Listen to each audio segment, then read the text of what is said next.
Hi, I'm Evangeline Evie Sterling, and this is the story of how my sister uninvited me from her wedding, not with silence, but with a sentence so sharp it cut years of silence wide open. It started with an envelope. No glitter, no ribbon, just heavy white stock with our family crest embossed in gold. Inside was the wedding invitation, pale lavender font, formal tone. I nearly laughed. It felt less like an invitation and more like a cease and desist letter dressed up in cursive. But it wasn't the card that hit hardest. It was the note tucked inside. Handwritten. 5 words, underlined. No seat for you, Evie. I read it once. Then again. My eyes clung to the words as if the meaning might change if I blinked enough. It didn't.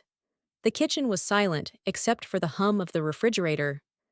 My daughter, Mia, was coloring a paper crown at the table, oblivious. Her little fingers gripped a purple marker as she hummed, swinging her legs in the oversized chair. She looked up. "Mommy? What's that?" I forced a smile. "Just a party invitation." Mia's eyes lit up. "Do I get to wear my sparkly shoes?" There it was, the cruel irony of it. A child's joy versus an adult's rejection. I swallowed the lump in my throat. "Not this time, baby," I said. "It's not that kind of party." The problem wasn't that I wasn't invited. It was that I was formally reminded of my place, outside the velvet ropes of family. Sarah and I hadn't spoken in over a year, not since the last Thanksgiving, where she, jokingly, called me the family's cautionary tale while passing mashed potatoes. Everyone laughed. I left early. But we weren't always like this. There was a time, back when we were kids, when Sarah would braid my hair before school, when she taught me how to tie my sneakers, when she punched a boy in 3rd grade for calling me Moonface. But that version of her had long since died, quietly, replaced by a curated, polished version who wore power suits and Instagrammed every brunch like it was a press release. Still, I didn't think she'd go this far. I didn't think she'd uninvite me, publicly. And with that little note, she'd managed to both exclude and humiliate me in one fell swoop. Later that evening, Grace came over. My oldest friend, the one who knew every skeleton in both our closets. I handed her the invitation and the note, waited for her reaction. She read it, blinked slowly, then leaned back on my sofa. "Damn," she said. "That's ice cold." She could have just not sent it at all. "No, Evie. She wanted you to read it. She wanted you to know you're not welcome. That's next-level psychological warfare." I nodded. I already knew. Grace's eyes narrowed. "You going?" I laughed bitterly. "To a wedding where I'm not allowed a chair? Should I bring a folding one just to spite her?" Grace tilted her head. "Honestly, you should go. But not to sit. Just to remind her you still stand." That night, I lay awake replaying every interaction I ever had with Sarah. I remembered how she'd once cried in my lap after her first heartbreak, how I covered for her when she snuck out at 17, how I stayed up nights editing her college essays. I also remembered the first time she called me the fallback sister, and how she dated Leo, the guy I used to love, only after I told her I still had feelings for him. Sarah always had a way of turning my moments into her stage. But this was a full production, and she'd cast me out before the curtain even rose. The next morning, Mia stood by the fridge, still wearing her paper crown. "Mommy," she said, voice tentative, "why don't we get to go to the party?" I kneeled down to her level. "Because sometimes," I said softly, "people we love forget how to love us back." "Is it because you were bad?" That broke me. The kind of break that's quiet, not sobbing, but hollowing. "No, baby, I wasn't bad. I just stopped being useful." Mia leaned in and hugged me, tiny arms barely reaching. "You can come to my party. I'll save you a seat." I held her tighter than I ever had. That was the moment I knew. This wasn't just a wedding. It was a declaration of war, subtle and precise. But wars don't always need swords. Sometimes, all they need is a woman who's had enough. What would you do if your own sibling publicly uninvited you from their life? When you're the little sister, no one really warns you that your whole identity will orbit someone else's shadow. I used to think shadows were just dark spots on the floor. But growing up, I learned they could be warm. They could hug you when the light was too much. And Syrah's shadow, though long and perfect and well lit, used to feel safe. Until it didn't. I found myself staring at a box in the back of my closet, an old shoebox, taped shut and wrapped in faded sticker hearts. It had followed me through every apartment, every move. I didn't even remember the last time I opened it. Inside were letters, school play programs, Polaroids. One picture fell out and fluttered to the floor. Syrah and I, side by side on our front lawn, both wearing matching Sterling Sisters t-shirts. Our faces were smeared with chocolate and watercolors. She was 11. I was 8. And that smile. Back then, it hadn't learned how to lie. I sat down and breathed deep. Memory. It was 3rd grade when I first felt it. The shift. Mrs. Hill had posted the essay contest results on the board. I still remember my palms sweating as I searched for my name. First place, Sarah Sterling. The day my sister saved me. I froze. I had written an essay about the day I pulled her out of a ditch behind our schoolyard after she fell off her bike. It was raw, honest, my own story. I turned toward her. Sarah smiled, waved her certificate at me, mouthing, "Thanks." I hadn't even told her I was submitting that story. Later that night, I cried into my pillow. She never said sorry. She said, "Well, they picked the better version." Years stacked like Jenga blocks, each moment heavier than the last. Senior year, I got a role in the school musical. Finally, after years of ensemble parts and silent cameos, I got a real speaking part. 2 days before the show, I got recast because Sarah convinced the drama teacher I wasn't emotionally mature enough to handle stage pressure. Her exact words later in the hallway, "It's not like you were gonna be Broadway, Evie. Don't you see it?" I said aloud to Grace, days after the wedding invitation landed like a bomb. We were sitting on my balcony, a bottle of white wine between us, sun bleeding pink across the sky. She's been rewriting our story for years, taking my parts, making herself the victim and the hero, every damn time. Grace nodded slowly. "And your parents? Jill believes she's sunshine bottled in human form." Grace sipped her wine, then leaned in. "What if you just rewrote it back?"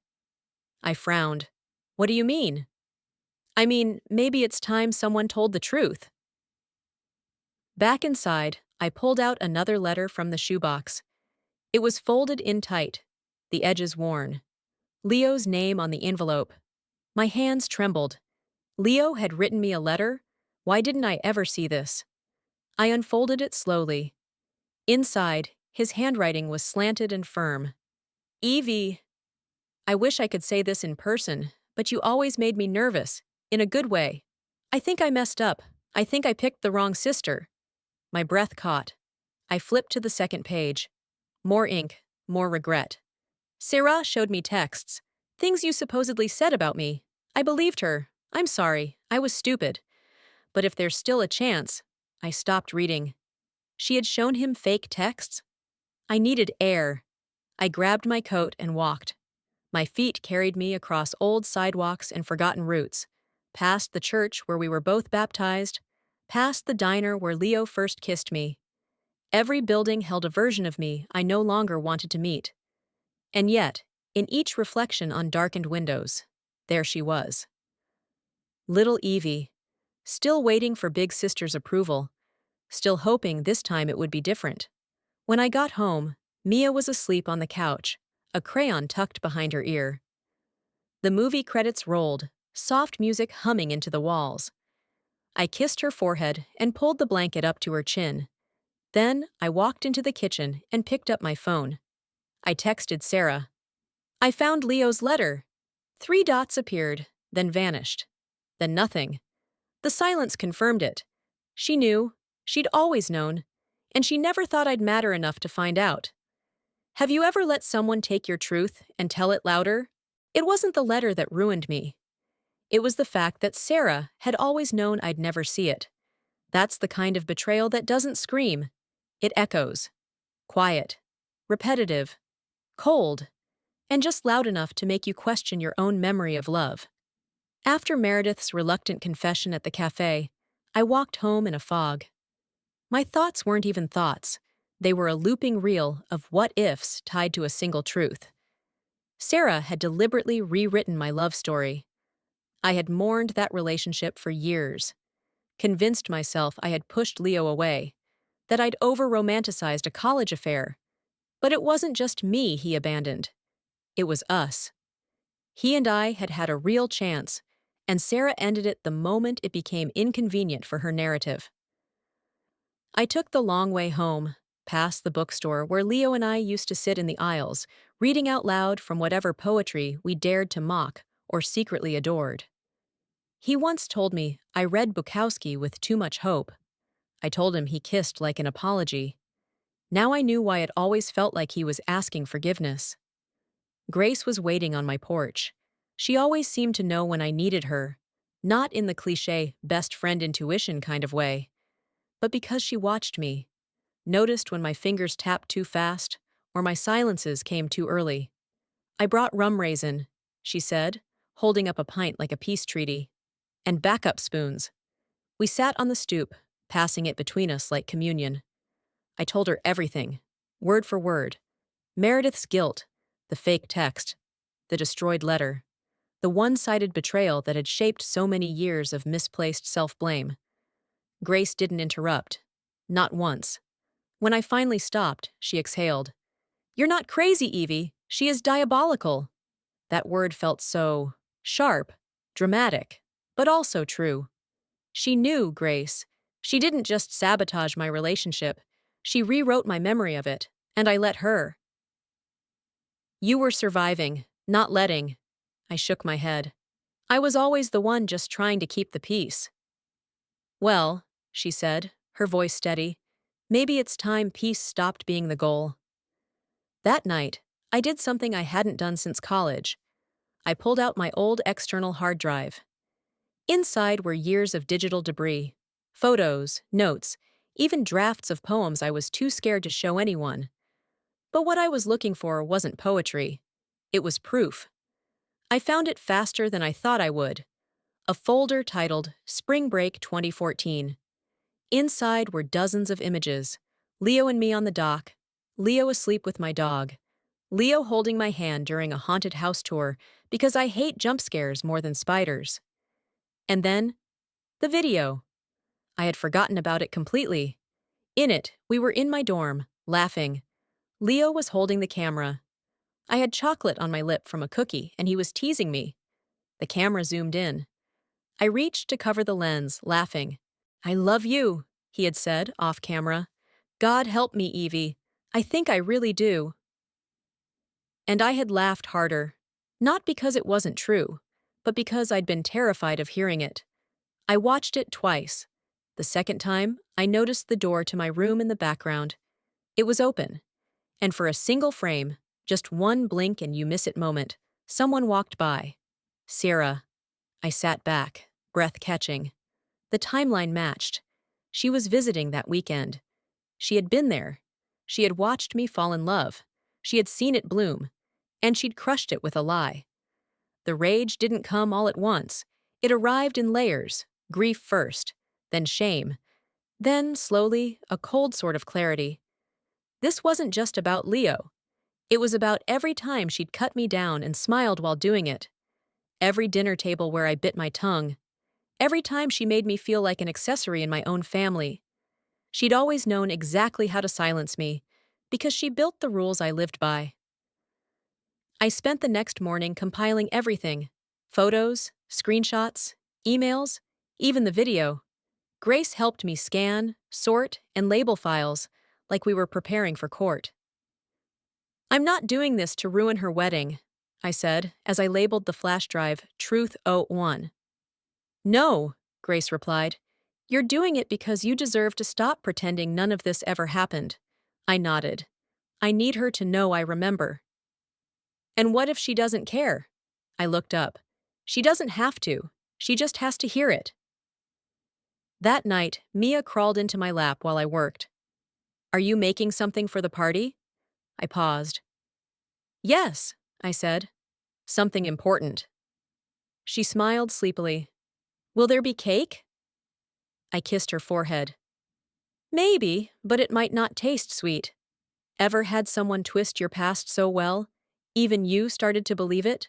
There are silences that soothe you. And then there are silences that throb like a pulled tooth, right before it cracks. That's the silence I sat in as I stared at the flash drive labeled Truth '01 lying on my desk. Like a loaded weapon, harmless until it isn't. I hadn't planned on making a move. Not yet. But the air was getting too tight to breathe, and the weight of knowing had begun to metastasize into something I couldn't carry quietly anymore. It started with a phone call I didn't expect. Evie? Hi, it's Dad. My fingers froze mid-keystroke. His voice was cautious, like someone reaching their hand toward a dog they weren't sure would bite. Hi, I said after too long. He cleared his throat. Your sister told us you wouldn't be coming to the wedding. I inhaled, slowly. She told you that? Yes. She said you declined. That you were still holding on to old resentments. Old resentments. There it was again. That carefully spun narrative that always made me the bitter one. The angry, ungrateful younger sister with a grudge against perfection. Dad, she told me I wasn't welcome, in writing. A pause. I find that hard to believe, sweetheart. I almost laughed. Of course you do. She sent it with the invite, Dad. A literal note. 5 words. No seat for you, Evie. You want me to text you a picture? He sighed. Not a sigh of realization, just exhaustion. Look, he said finally, weddings bring up all kinds of emotion. Maybe just let it go this once, for the family. That was it. The moment the line snapped. The family. Always the family. As if I wasn't part of it unless I made myself small enough to fit inside it. I didn't yell. I didn't cry. I simply said, "Thanks for calling," and hung up. Grace looked up from the couch where she'd been reading. That bad? I tossed the phone onto the coffee table. Worse. They believe her. Grace closed her book. Then stop trying to convince them. Convince everyone else. By morning, I had a plan. Not revenge, not sabotage. Just truth. Under lights. I called an old friend from college, Julian Reyes, a freelance videographer who now ran a boutique storytelling agency. We'd lost touch, but Julian had always been drawn to stories no one wanted to tell. Evie Sterling, he said when he picked up. You planning a documentary or a hit piece? I smiled, just barely. Maybe both. The next week was a blur of edits, audio snippets, and painstaking selection of moments that mattered. Julian was careful. You don't want this to feel like a smear campaign, he said. We're not roasting your sister. We're centering your voice. We layered it carefully, starting with the video of Leo from the dorm room, then a series of photos, the text message screenshots, then my narration. Calm, direct, a timeline of moments stitched back together. The final clip was just me, looking at the camera, saying 10 words. Sometimes silence isn't grace. It's the price of peace. Fade to black. We didn't upload it. Not yet. Julian saved it on a private link. You'll know when the time's right, he said. I did. The time would be her wedding. 3 days before the wedding, Sarah called. That, in itself, was a miracle, or a trap. Evie, she began, voice smooth, rehearsed. I hear you've been asking around. I leaned against the kitchen counter, just piecing things together. You've always had a flair for drama. And you've always had a flair for fiction. She laughed. Low, cold. I'm not scared of your little memory lane project. No one will believe it. I paused. Doesn't matter, they'll see it. Silence. Then, don't ruin this for me. The way she said it. Not please, not don't hurt mom and dad. "Just don't ruin this for me," made my skin crawl. "This isn't about you," I said, voice steady. "It's about telling the truth. You were always jealous." There it was, the root of her story, the rot inside every sentence she ever said about me. "I was never jealous," I replied, "just tired of being erased." After she hung up, I stood still for a long time, until Mia came in, holding a paper heart she'd made for her cousin. "Do I still give this to Auntie Sarah?" she asked. I knelt. "You can if you want. But just remember, a gift should never be the only reason someone sees your worth." Mia blinked, then slowly ripped the heart in half. "I'll make one for you instead." I hugged her so tight she squeaked. I still didn't know what would happen at the wedding, but I knew this. I wouldn't walk into that room with my head down. I wouldn't let the narrative roll on without interruption. I wasn't just going to be seen, I was going to be heard. Ever been told to stay quiet for the family? The wedding was set in a converted barn, a rustic chic venue Syrah had once described as so charming it hurts.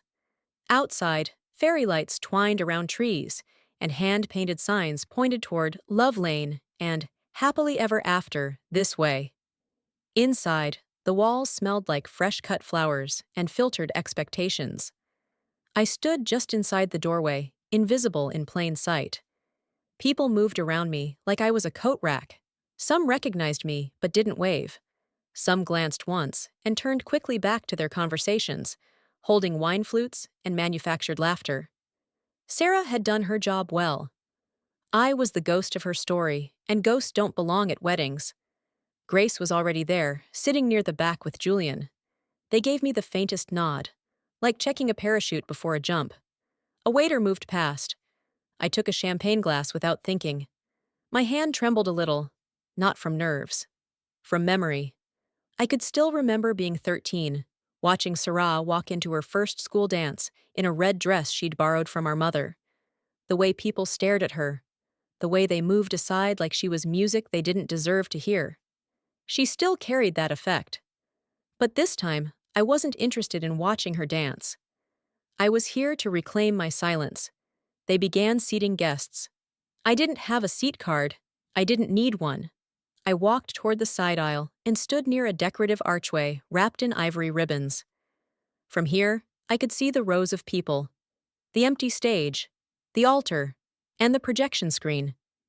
It was Grace's idea to time the video to a USB remote, hidden in her purse. One button, and everything changed. We didn't plan a speech. We didn't need theatrics. We just needed truth. The music started. Syrah entered on cue, glowing in a dress too white for what she'd done. Applause, murmurs, camera shutters. She looked serene, untouchable, until her eyes landed on me. She didn't flinch, her smile didn't falter, but her fingers tightened on the bouquet. That was enough. I watched her walk down the aisle, her father on one side. My father. Our father. No one looked back at me, until the minister said it. If anyone has reason, these two should not be joined. Speak now or forever, hold your peace. The room hushed. I took a step forward. Sarah's eyes locked on mine. "Actually," I said, loud enough to ripple across the front rows, "I do." A gasp. Someone dropped their program. The minister looked panicked. "Ma'am?" "It'll only take a minute," I said.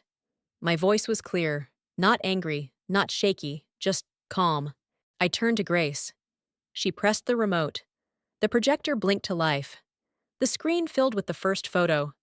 Leo and I, laughing beside a lake. Then another. A video clip of him whispering to me, voice thick with affection. The audio was raw, honest. "I think I picked the wrong sister." The room was frozen. Then the screenshots, text messages, dates, the letter. I heard a gasp that could have been Sarah's, or Leo's, or mine from years ago, finally escaping. "This isn't about ruining a wedding," I said to the room, not raising my voice. "It's about knowing that the story being told wasn't the only one." Leo stood up slowly, his face drained of color. He turned to Sarah. whispering something no one else could hear. She didn't respond, just stared at me with a look I hadn't seen since we were kids, and she got caught sneaking cigarettes behind the garage. You lied, Leo said, louder now. Sarah blinked once. The crowd murmured. A collective discomfort spread like smoke. I wasn't here to set fires, but the match had been lit. I walked toward the exit. No applause, no chaos, just silence. Not the kind that throbbed, but the kind that cleared. As I passed the last row, my mother reached out and touched my wrist. She didn't say a word. I didn't stop. Outside, the sky was just starting to bruise with sunset. Julian and Grace followed a few steps behind. You good? Grace asked. I'm more than good, I said. I'm real. The morning after the wedding, the world didn't shatter. Birds still chirped. Traffic still buzzed. Mia still asked for cinnamon toast and apple slices like nothing seismic had shifted beneath our lives. But inside me, something old had finally cracked and emptied. And in that hollow space, something new began to stretch. I stood at the sink, rinsing dishes, watching Mia stack colored blocks at the kitchen table. You looked pretty yesterday, she said without looking up. Thank you, baby. Was it a wedding or a fight? I froze, a soapy glass in my hand. It was the end of a lie, I said quietly. And sometimes, endings don't look like what people expect. She nodded solemnly, as if she understood. Maybe she did. By noon, my phone had exploded. Calls, messages, some supportive, some stunned, some venomous. Dad, you blindsided the whole family. There were other ways, Evangeline. Mom, I wish you had come to me first. Now people are talking. Aunt Lila, I'm proud of you. Some truths have to be spoken aloud, even if they crack glass. Only one message made me pause. Leo, you deserved better. I'm sorry I didn't see it sooner. No emoji, no question, just acknowledgement. I didn't respond. Not because I was bitter, but because some chapters don't need footnotes. That afternoon, I picked up the keys from the leasing office. It was a small house outside Santa Rosa. Just 2 bedrooms, a sloped roof, and a garden overrun with stubborn mint. The kind of place where quiet didn't feel empty. Grace helped me load the U-Haul. You sure? She asked, wiping sweat from her brow. I'm done explaining myself to people who only love the edited version of me. She handed me a folded piece of paper. Then here's your unedited future. It was a flyer for a local women's co-op. They were looking for a creative director, flexible hours, community impact, artistic freedom. This is your thing, she said. I stared at it. I haven't designed anything in years. You didn't forget how, she replied. You just forgot you were allowed to. That night, Mia and I slept on the floor of our new place, curled in blankets, surrounded by unopened boxes and dreams that hadn't fully spoken yet. She whispered, Are we poor now? I pulled her closer. No, we're just free. Over the next few weeks, I painted walls, filled bookshelves, relearned how to breathe in silence that wasn't punishment. I didn't chase apologies. I didn't answer gossip. I planted tomatoes. I taught Mia how to write her name in sidewalk chalk. I interviewed for the co-op job and got it. I started designing again. Not for clients, for healing, for joy. One afternoon, while organizing files on my laptop, I came across the video from the wedding. I hovered over the delete icon, but I didn't press it. Not because I needed proof, but because I needed to remember that telling the truth once had changed me more than any silence ever had. I saved it in a folder named Closure. Then I closed the laptop and walked outside to where Mia was watering the mint. We didn't need a seat at anyone's table. We had built our own. Ever left quietly and finally heard your own voice on the way out? The letter came 2 weeks later. No return address, just my name, scrawled across a cream envelope in a handwriting I recognized instantly. Clean. Controlled. Like everything she'd ever done. I didn't open it right away. I left it on the kitchen counter beside Mia's school permission slip and the half-finished grocery list. A white ghost folded into everyday life. That evening, Grace came over, barefoot and holding a bottle of Merlot like a battle flag. "Open it," she said without sitting. "I'm not ready," I replied. "You don't have to read it. Just open it. Name your demon." I slid my finger under the seal and pulled out 2 pages. No perfume, no embellishment, just ink. I read the first line silently, then louder, because the words didn't feel real unless someone else heard them too. "Evie, you've always been better with words. I thought silence would keep me safe." I was wrong. I stopped reading. "I didn't come this far to entertain her redemption arc," I said. Grace nodded. "But maybe it's not for her." Days passed. The letter sat on my desk like an invitation to a fire I had no interest in feeding, and yet it whispered. One afternoon, while sorting old supplies at the co-op studio, I found a sketchbook from years ago, the one Syrah had once laughed at and called therapy doodles. I flipped through page after page of designs, emotions with color and shape. I had once created for healing. Then I'd stopped because someone else told me it didn't matter. Syrah had taken enough, but maybe she didn't get the final say anymore. That night, I finished reading the letter. It didn't ask for forgiveness. It didn't admit everything. It danced around responsibility like it was afraid to bruise her ego. But one sentence stood out. "I thought if I could control the story, I could keep you from leaving me behind." There it was, the wound beneath the weapon. 2 days later, I got a message from an unknown number. "It's me. Can we talk?" Sarah. Grace stared at the screen and whispered, "Are you gonna ghost her?" "No," I said. "I'm going to let her talk. For once, I'm not the one asking for space." We met at a quiet cafe near the library, a place we used to go as kids, bribed by Mom's promise of cupcakes and story time. She was already sitting when I arrived. Syrah looked thinner, or maybe just smaller. No wedding ring, no polished smile. Just a woman unraveling beneath soft lighting and the weight of herself. "I didn't expect you to come," she said. "I didn't expect you to write," I replied. A long pause. "I watched the video again," she said quietly. "It hurt, but it wasn't a lie." "No, it wasn't." Sarah looked away. "You made me the villain. You made yourself invisible in my story. I just reminded you you were in it." Another silence. "I don't know how to fix this," she whispered. I looked at her. Really looked. The sister who once painted my nails. The sister who said I was embarrassing in front of Leo. The sister who convinced the world I was broken so she could stay whole. "I'm not asking you to fix anything," I said. "I'm just asking you not to keep breaking it."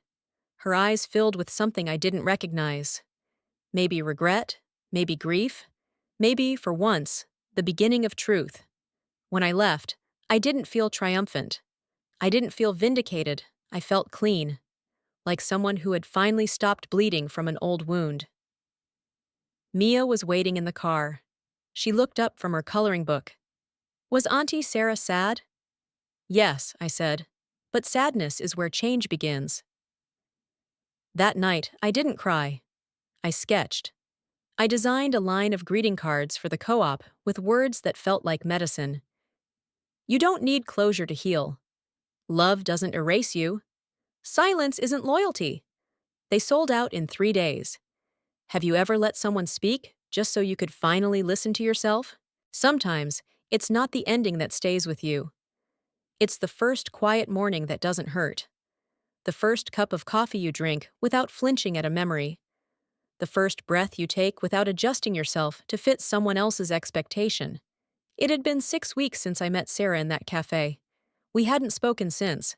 She didn't call. I didn't reach out. But I had the letter. And more importantly, I had what came after it. Peace. Not the kind that's handed to you. The kind you dig for, under layers of doubt and bruised memory. The kind you build yourself.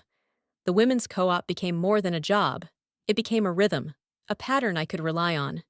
Mia would sit on a beanbag in the back with her coloring books, humming to herself as I met with clients, sorted designs, and slowly built a community from scratch. There was one moment, mid-February, rain clinging to the studio windows, when I watched her draw a picture of our new house. She handed it to me with pride. "It's us," she said, "but bigger, like how I feel now." That was the moment I knew. I didn't just survive my sister. I outgrew the whole cage. Grace had planned a small launch event at the co-op to unveil my new card line. She called it the Voice Collection. The night of the event, people packed into the little space. Some I knew, some I didn't. Local shop owners, artists, friends of friends. Even Julian flew in from LA to record a short documentary for the co-op's YouTube channel. It was surreal.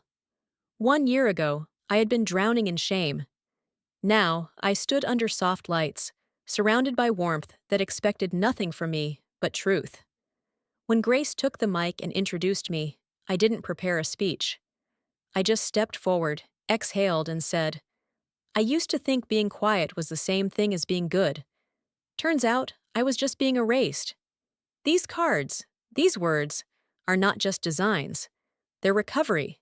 Thank you for seeing them, and for seeing me. No tears, just light." The next week, I got a card in the mail. No name, just handwriting. Inside were 5 words. "This seat was always yours." No signature, but I knew who it was. I placed the card on my bookshelf next to Mia's drawing. I didn't text back. I didn't need to. Forgiveness isn't always a conversation. Sometimes it's just the absence of resentment in your own heart. Months passed. Spring came early that year. Our garden exploded with color. Mia made friends. I slept better. The nightmares faded. I saw my mother once at the farmer's market. She paused when she saw me, then approached slowly. "You look well," she said. "I am." A beat. "You always were stronger than she gave you credit for." I stopped needing her credit. She nodded, almost sadly, but not with guilt, just truth. "I hope you're happy." "I am." And I was. Not the giddy kind, the real kind, the kind you earn. One afternoon, Mia asked me, "Will I have a wedding one day?" I laughed. "If you want one." "Will I get to pick the people who sit near me?" I bent down and looked her in the eye. "You get to pick every single one." I started writing again. Not cards, not stories, letters. To myself, to my past, to versions of me who kept trying to be palatable enough to deserve love. I wrote them, burned them, let the smoke mean whatever it needed to. And here's what I learned. Some families are born, some are built, and some, like mine, are repaired not with glue, but with distance. You don't need their chair, you don't need their table, you build your own. Have you ever built something beautiful from what someone tried to break? If there's one thing I've learned, it's that healing doesn't always look like fireworks. Sometimes it's choosing to walk away quietly, without needing to be right. Just free. I didn't get revenge. I got peace. And that has a longer echo. We all carry stories where we've been silenced, erased, or misunderstood by the very people meant to protect us. But your worth isn't decided by who gives you a seat. It's found in the life you build when you stop waiting for permission. Have you ever had to walk away from someone you loved to protect yourself? What did that moment teach you? If this story touched your heart, leave a comment sharing your thoughts, or just drop a 1 so I know I'm not alone. Let me know where you're watching from, or tell me what you would have done in Evie's place. And if you want more stories that speak to the strength in silence, the courage to begin again, and the beauty of unfiltered truth, subscribe to the channel and hit the bell. You belong here.